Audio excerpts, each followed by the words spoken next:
Hello दोस्तों, यदि इस चैनल पे आप नए होंगे तो लाइक एंड सब्सक्राइब कर दें ताकि स्टोरी आप तक पहुंच सके।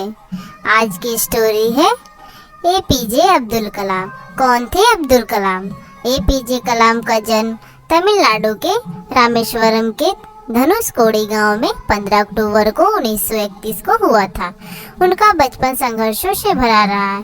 कलाम साहब हमेशा सीखने की कला को महत्व देते थे।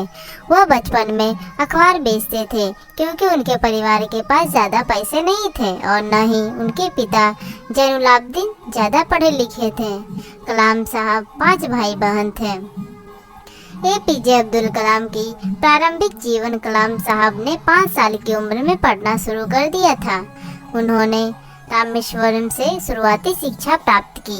कलाम साहब को उड़ना पसंद था, जैसे खुले आसमान में चिड़िया उड़ती है, और उड़ते हुए चिड़िया को देखकर ही कलाम साहब ने तय किया कि उन्हें विमान विज्ञान के क्षेत्र में जाना है। उनका चाहत पायलट बनने की थी, लेकिन ईश्वर ने उनके लिए कुछ और ही रचा रखा था। एपीजे अब्दुल कलाम ने 1950 में मद्रास इंस्टीट्यूट ऑफ टेक्नोलॉजी से अंतरिक्ष विज्ञान में स्नातक की पढ़ाई पूरी की। स्नातक की पढ़ाई के बाद उन्होंने भारतीय रक्षा अनुसंधान एवं विकास संस्था में प्रवेश लिया, जहां उन्होंने हावरक्राफ्ट परियोजना पर काम किया। इसके बाद वह 1962 में भारतीय अंतरिक्ष अनुसंधान संगठन इसरो में आए। इसरो में कलाम साहब ने सफलतापूर्वक कई उपग्रह प्रक्षेपण परियोजनाओं में अपनी भूमिका निभाई। एपीजे अब्दुल कलाम को क्यों कहा गया मिसाइल मैन? इसरो में एपीजे अब्दुल कलाम ने परियोजना निर्देशक के तौर पर भारत के पहले स्वदेशी उपग्रह प्रक्षेपण यान SLV-3 के निर्माण में महत्वपूर्ण भूमिका निभाई थी। इस यान से भारत ने रोहिणी उपग्रह सफलतापूर्वक अंतरिक्ष में भेजा था। इस मिसाइल को बनाने में उन्होंने कड़ी मेहनत की थी, जिसकी वजह से उन्हें मिसाइल मैन कहा गया। इसके बाद कलाम साहब ने देश को कई सारे मिसाइल दिए। एपीजे अब्दुल कलाम जुलाई 1992 में वे भारतीय रक्षा मंत्रालय में वैज्ञानिक सलाहकार बने।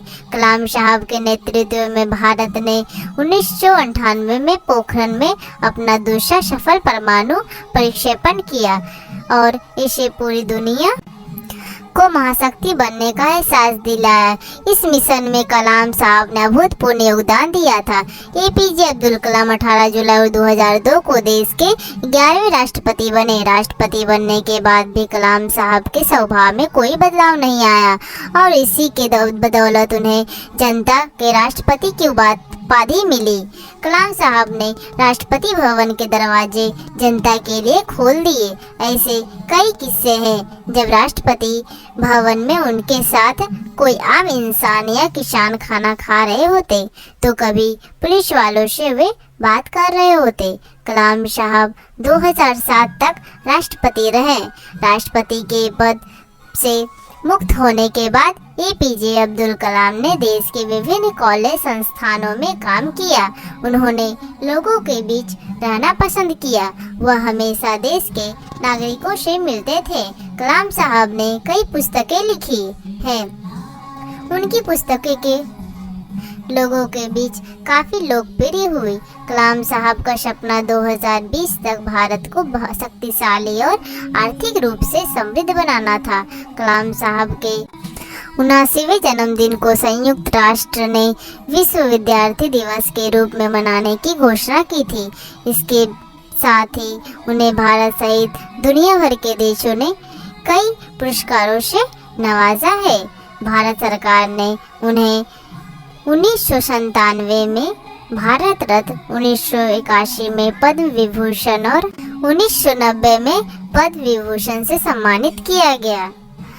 एपीजे अब्दुल कलाम का 27 जुलाई 2015 की शाम को निधन हुआ था। वह भारतीय प्रबंधन संस्था शिलोंग में रहने योग्य ग्रह पर एक कार्यक्रम में लेक्चर दे रहे थे, तभी उन्हें दिल का दौरा पड़ा और वह बेहोश होकर गिर पड़े। उन्हें अस्पताल ले गया था, लेकिन 2 घंटे बाद ही उनका निधन हो गया। और इस तरह 27 जुलाई को कलाम साहब ने 84वें वर्ष की उम्र में दुनिया को अलविदा कहा था। यह स्टोरी कैसी लगी? स्टोरी अच्छी लगी हो तो लाइक एंड सब्सक्राइब करें। देखने के लिए धन्यवाद।